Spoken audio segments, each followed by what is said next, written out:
জয়গুরু কামশাস্ত্র অনুযায়ী পুরুষকে চারটি ভাগে ভাগ করা হয়েছে। এই চারটি ভাগ জন্তুর সাথে তুলনা যেন প্রকৃতি পুরুষের মাঝে প্রতিফলিত। শুধু প্রকৃতি নয়, দেহ, রতি, বিহার, মানসিক অবস্থা সব দিক বিচার করে এই চারটি ভাগ বর্ণনা করা হয়েছে। অবশ্য বিশ্বের যাবতীয় পুরুষই এই চার ভাগের যে সীমাবদ্ধ তা নয়। দুই ধরনের গুণ বিশিষ্ট অর্থাৎ মাঝামাঝি বহু নরনারী আছে, তবে মোটামুটি ভাগের জন্য এর চারটি ভাগই ধরা হয়ে থাকে। তাই এই চারটি ভাগের সুন্দর বর্ণনা তুলনামূলক। এই বিভাগ যুগ যুগ ধরে আমাদের মধ্যে স্বীকৃত হয়ে আসছে। এখন আমরা সেই চার ভাগের কিছু আলোচনা শুনব। এই চারটি ভাগ হলো শাসক জাতীয় পুরুষ, মৃগ জাতীয় পুরুষ, বৃষ জাতীয় পুরুষ এবং অশ্ব জাতীয় পুরুষ। শাসক কথার অর্থ হলো খরগোশ। আপনারা খরগোশ নামে এই জন্তুটাকে অবশ্যই চিনেন।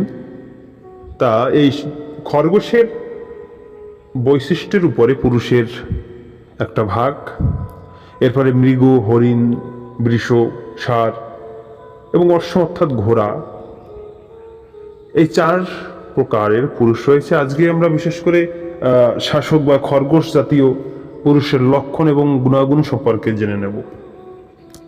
শাসক জাতীয় পুরুষের দেহ নাতিখর্ব ও নাতিদীর্ঘ হয়ে থাকে, অর্থাৎ এরা বেশি লম্বা, খুব যে লম্বা হবে, খুব যে একবারে খুব লম্বা হবে না এবং একবারে খাটো বা বেটে হবে না। এরা খুব দীর্ঘকায়ও হবে না, অর্থাৎ খুব মোটাও হবে না, আবার একবারে যে চিকন হবে তাও না। এরা মাঝামাঝি থাকবে এবং তার শরীর কন্দর্পের মতো অপরূপ কান্তি বিশিষ্ট ও সুলক্ষণযুক্ত। কন্দর্প হল সনাতন ধর্মে যে দেবপুত্রদের খুব সুন্দর চেহারা এবং গুণ লক্ষণ থাকে তাদের কন্দর্প বলা হয়। তা সেই দেবতাদের মতো তাদের রূপ লাবণ্য থাকবে এবং সেই লক্ষণগুলো খুব ভালো থাকবে। শাসক জাতীয় পুরুষের হৃদয়ে বিন্দুমাত্র পাপ থাকে না। সে ব্যক্তি সবসময় শ্রদ্ধাভাজন ব্যক্তিদের প্রতি শ্রদ্ধা ও ভক্তি প্রদর্শন করে থাকে। এরা কখনো বয়স্ক মানুষের সাথে খারাপ ব্যবহার করে না। গুরু, দেবতা, ধর্মাচার্যের প্রতি থাকে এদের হৃদয়ের অকুণ্ঠ শ্রদ্ধা। তাদের সে খুব ভালোভাবে মানে, মনে প্রাণে তাদের সমাদর করে এবং ভালোবাসে। সে ব্যক্তি ধর্মপরায়ণ হয় এবং ধর্মপরায়ণ হয়ে তাদের জীবনটাকে তিনি পরিবাহিত করে। নিরন্তর ধর্মকথা শুনতে সে অত্যন্ত ভালোবাসে। শাসক জাতীয় পুরুষ মিষ্ট, শান্ত, পরোপকার প্রবৃত্তিযুক্ত হয়ে থাকে। পরের উপকারই তার আনন্দ হয়। তার বচন গম্ভীর হয়, মুখমণ্ডল সদা প্রফুল্ল ও হাস্যপূর্ণ থাকে। তিনি অপরের সাথে কথা বলার সময় হেসে হেসে কথা বলে এবং মুখটাকে মলিন তিনি রাখে না। শত কষ্ট ভিতরে জমা থাকলেও তিনি হেসে কথা বলার চেষ্টা করে এবং কাউকে সেই কষ্ট বুঝতে দেয় না। পরের অনিষ্ট কদাচ তিনি চিন্তা করতে পারে না। শাসক জাতীয় পুরুষের মন সাধারণত কামগন্ধহীন হয়ে থাকে, অর্থাৎ এই শাসক পুরুষগণ কামকামনা এবং চরিত্রহীন তিনি হয় না এবং এরা ব্রহ্মচর্য পালন করতে ভালোবাসে।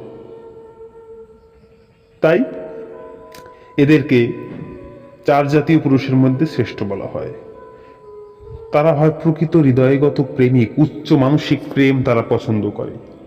তারা দেহকে নয় মনকে ভালোবাসে।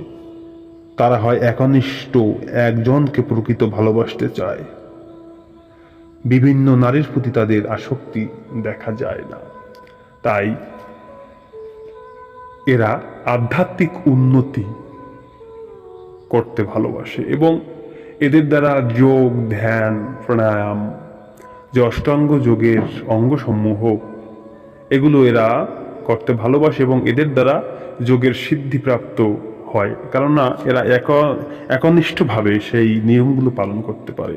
তা আজকে কিছু শাসক সম্প্রদায়ের বা শাসক পুরুষদের লক্ষণ সম্পর্কে জানলাম। আগামী ভিডিওতে আমরা মৃগ জাতীয় পুরুষের লক্ষণ সম্পর্কে আলোচনা করব। আজকে এই পর্যন্তই, সবাই ভালো থাকবেন। জয় গুরু।